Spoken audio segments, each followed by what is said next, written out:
Hello everybody, my name is Cyberman Alf, and welcome to part 4 of my top 100 Doctor Who episodes of the modern era.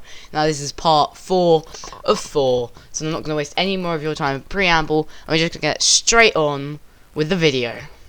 So last time we finished off with number 25, the Sontaran Stratagem and Poison Sky. Now we move on to number 24, Resolution. Resolution used to be my favourite Jodie Whittaker episode. It's not anymore, there is one higher than this. But it used to be. I think it just does something completely different with the Daleks. At this point the Daleks have been overused in the modern era. Nothing new has been done with them. I just love the fact this does something completely different with them. I think everything about this works so well, and it really makes the Daleks scary again. And that's all I really have to say about this one. Number 23. Utopia. In my opinion, the best part of the three-parter of the Master Trilogy. And this works mainly down to the fact that Professor Yana is one of the most likeable characters in the whole series, and then he just turns into the Master. That is such a great twist. I love the return of Captain Jack. I think if it wasn't connected to the other two episodes, this would probably fall down and not be a very good episode. But I love the reveal. And everything works in this for me, apart from the future kind. They're the weakest element of the episode. I think David Tennant's performance is really good here. And I love the interactions with Captain Jack and all the people. And I love his interaction with David Tennant. I think it works really well in this. And overall, this is just a great episode with one or two nitpicks. Number 22. Silence in the Library, Forest of the Dead. These are two great episodes. I love the introduction of River Song in this. I think it works so well. And something I really love about Forest of the Dead is the beginning. It plays with your mind. And I should hate that. I should hate it playing with me. But it just works. Everything works so well in this. And the Vashti Raja is so cool as Vince. I think that Stephen Moffat really put his best into this one. Number 21. Army of Ghosts, Doomsday. The Series 2 finale. And the sort of death of Rose. I think everything works really well in this episode. I love the build-up. Dalek reveals great. Daleks versus Cybermen. I mean, who doesn't love that? The only reason this isn't any higher is it has the Russell T Davies trope of there's a button which fixes everything. And the dialogue at the beginning and the end with Rose saying, "This is the day that I die." She doesn't die, so I don't get the point of that apart from to hook the viewer in. But apart from that, great episodes. Now you may notice I'm not talking too much about these episodes. It's because I have a lot to say about the ones in like top 10, top 5. So I'm trying not to make this video too long. But number 20, The 11th Hour. What an amazing episode The 11th Hour is. A great introduction to Amy. I think Little Amy works so well. Prisoner Zero is a fine villain. The CGI is Doctor Who before Chris Chibnall, because it seems to be good these days. But the story is so great. It introduces Matt Smith in a way that works and makes you just feel like you are with the Doctor you've been with for the past, it would have been 5 years at this point. So this is a great introduction to the Doctor. But again, it suffers from the same introductory tropes about reintroducing everything for the millionth time. But this does it very differently, and I just love this episode so much. Number 19. Twice Upon a Time. What an amazing end for Peter Capaldi's run. Just incredible, really. I love David Bradley as the first Doctor in this. I think that Mark Gatiss does his best work on Doctor Who in this episode. I don't even mind that there's no villain in this. Peter Capaldi's acting, the return of Bill, everything just works so well. I don't even mind the reintroduction of Rusty. I think it's just great to tie up loose ends here. And I don't know how high this would have been, but I rewatched it a few days ago and it was incredible. This episode is just so mesmerizing and incredible, so this is why it's so high. Number 18. Vincent and the Doctor. What an amazing episode this is. I know I'm saying this about all the episodes, but this is because they are amazing. I think everything works. The performance of Vincent van Gogh is just incredible. I think that the emotional scenes are great. I remember the monsters sort of being like the weak link of the episode, but it's not that bad. The main focus is on Vincent himself, and I love the way he interacts with the Doctor and Amy. Everything in this episode works so well. It's just I happen to prefer the ones above this. Number 17. The Empty Child and the Doctor Dances. The introduction to Captain Jack, and just overall a great episode. I have to say, I absolutely love this episode. And everything is so amazing in this. Everything works really well. I think the only reason it's not higher, because I know a lot of people would put this in their top 10, it's just the cliffhanger is great, but the payoff sort of not that great. But apart from that, everything works, and I love Everybody Lives. That's the greatest bit of this episode. It's a shame that Moffat then went on to make Everybody Live in every episode from that point onwards. Number 16. Oxygen. Oxygen is very, very good.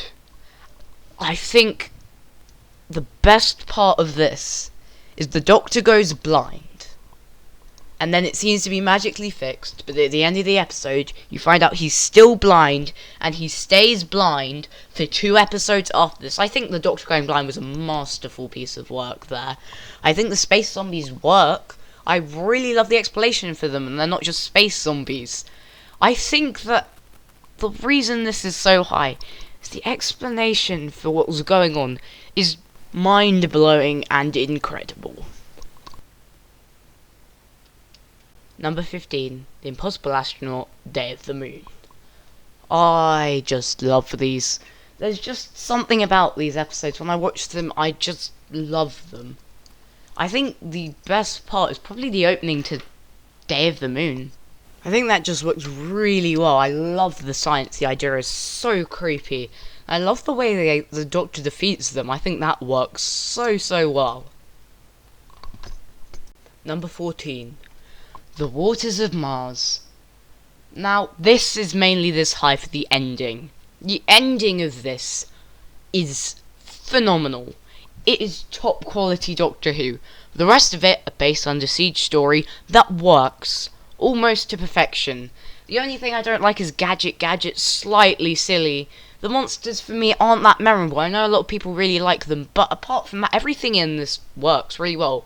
And I really care about the side characters in this, so I think that's another positive.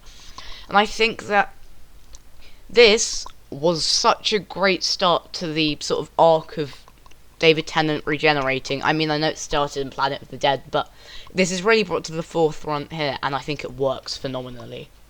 Number 13. Bad Wolf, Parting of the Ways. What an incredible 2-parter. Phenomenal in every way, apart from, with most Russell T Davies finales, the ending. Rose turns into the Bad Wolf, comes, Dalek's defeated in about 5 seconds. That is the one problem with it, and it kind of works. But you've had such an amazing build-up, the Doctor knowing he can't stop the Daleks without killing the humans, and then it just... This one frustrates me because it should be number 1. That's just the one thing. If Russell T Davies didn't do this, then this would be up there, top 5, maybe even number 1. Number 12. The Name of the Doctor. I absolutely love The Name of the Doctor. Richard E. Grant as the Great Intelligence is just... get him back, please. Just, we need him. I know, but the best bit about this is the Great Intelligence returns, and he doesn't care if he dies. He just wants to kill the Doctor, and he doesn't care what happens. He just wants him dead. And it works in such a way that everything just falls into place so nicely. I love the Whispermen. This episode might have been slightly higher if it had Yeti in, but everything works. I love the explanation of Clara. I think that's a Moffat thing that works. And the Paternoster Gang in this is so serious that they might even be one of the highlights of this. Number 11. An episode that I probably expected to be in the top 10, but then thinking about it, it's probably the right place for it here. Number 11, Dalek. The best Dalek story of the modern era. And the reason this is so high is it shows one Dalek could take over the world. Just the one Dalek. It makes the Dalek absolutely terrifying. It did an excellent job of reintroducing the Daleks in a phenomenal story. Now we get to the top 10. With number 10, Human Nature and the Family of Blood. These two episodes are magnificent. Harry Lloyd's performance is great as Son of Mine in The Family of Blood. John Smith is such a relatable, great human character that his tragic choice to turn back into the Doctor at the end works so well because you don't even know if you want the Doctor back. And I love the fact that Joan, Nurse Redfern, refuses travel with the Doctor because he effectively executed John Smith, as he rightfully says that Martha's job was to execute him. I love the fact that the ending makes this story the one chilling line that chills me to the bone every single time I hear it. We wanted to live forever, so the Doctor made sure we did. This is Doctor Who, nearly at its finest.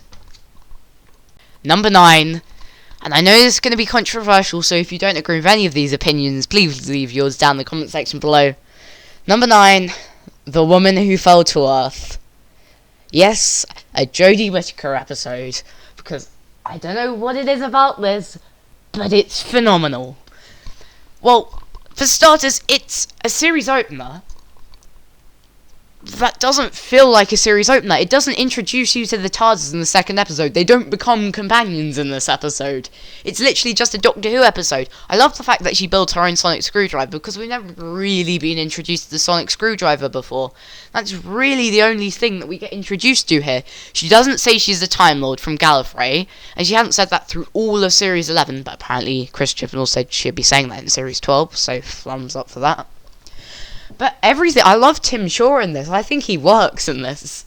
I don't think he works that well in the Battle of Ranskorav, Kolos, but in here, he's just an effective villain. I love the fact that she's just trying to save one person, and the Doctor will go to any length to save one person. And something that really makes this story for me, the cliffhanger. I don't know what it is about it, but it just works. They don't want to be companions of the Doctor, they don't choose it. But there's no choice. She accidentally teleports them away, and this works so well. It's just a shame that Tim Shaw's reintroduction wasn't as good as this. Oh yeah, and more episodes like this for Series 12, please, Chibnall. Number 8. Midnight is phenomenal. It's a companion-like filler episode. It's a filler episode. It uses one set for the entire thing, and that's not even a big set. But it does everything to perfection. It used the Doctor's greatest weapon against him. And I love the fact that they all start suspecting the Doctor's behind all of this. And there's just small touches throughout the episode. It's the hostess that saves them all, and you never find out her name. No one knows her name. And the Doctor points that out, and you feel really bad for not knowing her name. And the side cast in this, although they only have one episode, they're really built up over this, and they really work phenomenally. And everything in this, it's just, it works so well. This is definitely Russell T Davies's finest Doctor Who episode. Number 7, The Girl in the Fireplace. I just love this so much. I think the Clockwork Droids work so well. I love everything about this. The Doctor's relationship with Madame de Pompadour. Mickey works great in this. I love the fact that everything works. I love the fact that they think they need her because the ship's named after her. You don't find out that the ship's named after her till the last scene. I think there are just some things that are so effective, and that ultimately create one amazing story, crafted so carefully, and everything about this just works so well. The time windows work, and Stephen Moffat, when he writes phenomenally, and this is one of his phenomenal episodes. Number 6, Extremists. I love Extremists so much. I think the concept's great. Something people read, it causes them to kill themselves. Why? And then the answers that it's a simulation.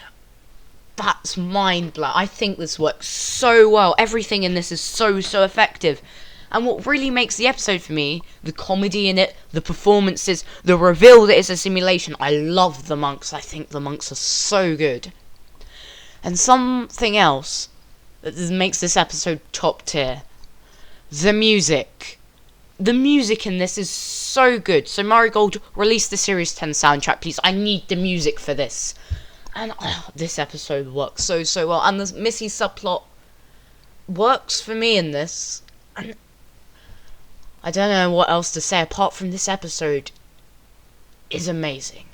Number 5.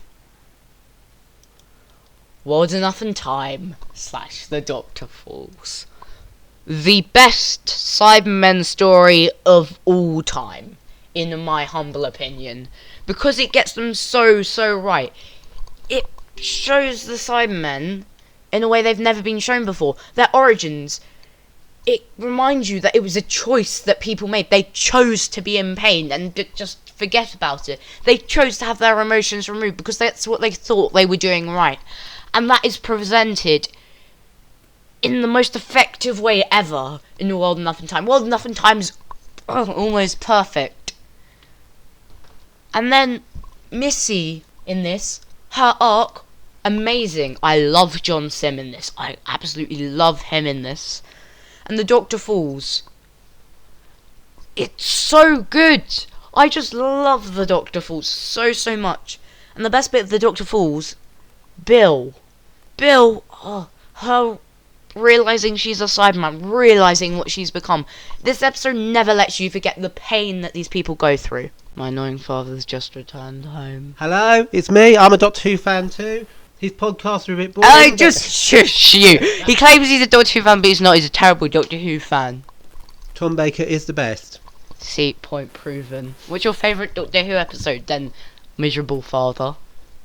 Well, I quite like Blink, I have to say. Or Genesis of the Daleks is probably my favourite. You realise I'm cutting this bit, right? No, I'd like to be in one of your podcasts just for because probably the number of listens, views, whatever you want to call it, on TubeU will go up. You'll probably hit like 10,000. Oh yeah, sure. You can go away now. You're not needed. And just whilst we're on it, what do you think of World Enough and Time and the Doctor Falls? It's actually a really good episode. I really enjoyed it. Particularly World Enough and Time, although I was very sad to see the end of both Missy and the Master. Number 4, The Day of the Doctor, the 50th anniversary special, and it's great.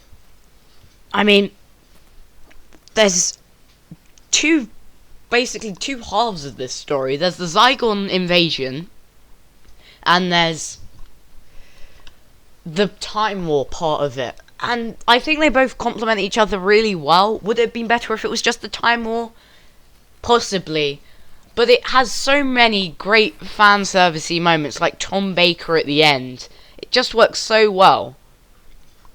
I really love John Hurt as the War Doctor as well. I think that his performance is just so great. And I love the fact that Matt Smith and David Tennant work really well together. And they don't, hate each other like a lot of other Doctors do when they meet each other. I think they get on quite well. And by the end, they're just, basically one. And I love the fact that they acknowledge that Matt Smith's really like David Tennant, just a bit different.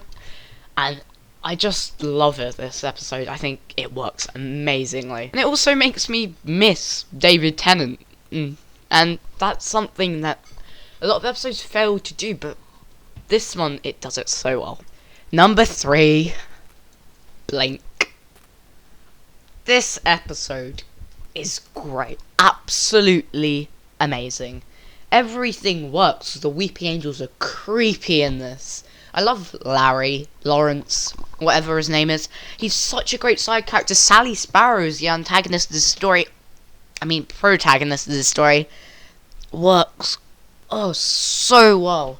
I love the Doctor's presence is really felt in this, although he doesn't actually physically make an appearance until the very end. His presence is really felt throughout the story, and I think the final act is breathtaking. It's such a great episode. The mystery and the build-up is so good. Now, I know most people put this as the number 1. It's just one episode above this I think is perfect in every way, and one episode above this is basically there for nostalgia reasons, so I'll get onto that one next. Number 2, The Bells of St. John. The first ever Doctor Who episode I ever saw. So, yes, maybe I am slightly biased towards it because of that, but I just love it. Everything in it, I love the great intelligence, and I think he works well in this story. I think Miss Kislet's surprisingly good villain. I love the reintroduction of Clara. I think she works really well in this story. And I love, probably what puts it up here for me, Up the Shard, the soundtrack, so great. And that scene, him riding the motorbike up the Shard, so good. And the way he stops Miss Kislet, sending the spoonhead, I think that's just clever. I love clever stories, and this is very clever. And also, I don't know why, but I love the way he just taps the space bar and then it sort of kills Miss Kislet. I don't know why I love that so much. And I love the line when she's like, "You ridiculous man, what do you come here whatever for?" And he's just like, "I didn't. I'm sitting in the cafe having my coffee." That's tea, not coffee I'm drinking, but lovely spot. I think this just works phenomenally. And yes, maybe I am slightly biased, but who cares, it's my list. But number 1, I could literally go on about this episode for hours, and if I had a whole video to talk about it, I probably would. Number 1, Heaven Sent. Easily my favourite Doctor Who episode of all time. It's genuinely the only Doctor Who episode. Well, when the credits roll, I literally say out loud, this is perfect. And I genuinely think this is the only piece of media. Forget Doctor Who. The only piece of media, so that's books, video games, TV, film. This is the only piece of media that is actually perfect. In every way. There is nothing I would change in this. Everything is perfect. This is literally perfect. The only perfect piece of media, in my opinion. And I remember watching it for the first time, and I was not very old. And I didn't think much of it, but then I heard good things about it on the internet, so I decided to rewatch it, and it is perfect. Everything about it is absolutely perfect. There's nothing I would change in this. Not even like one line or anything. Everything in it is perfect in every way. And something else. I said before, a soundtrack can make or break an episode, and this is probably my favourite soundtrack for a Doctor Who episode as well. 2 standout tracks for me, Same Old Day, and The Shepherd's Boy Breaking the Wall. 2 perfect soundtracks. 1 perfect performance by Peter Capaldi. 1 perfect setting, perfect writing. Makes an absolutely perfect Doctor Who episode. Genuinely perfect. It's really unpredictable. I love the reveal that the Doctor's just making new copies of himself to break through the wall. And this is perfect. I know I've said it too many times, but this is genuinely a perfect Doctor Who episode and a perfect piece of media. So this was, without a doubt, my number one pick for best Doctor Who episode. Heaven Sent is just, it's incredible in every way. And that was my list for my top 100 Doctor Who episodes of the modern era. What would your, let's say, top 10 be? Please leave that down in the comment section below. And thank you all for watching. I've been Sideman Alf, but from me for now, it's goodbye.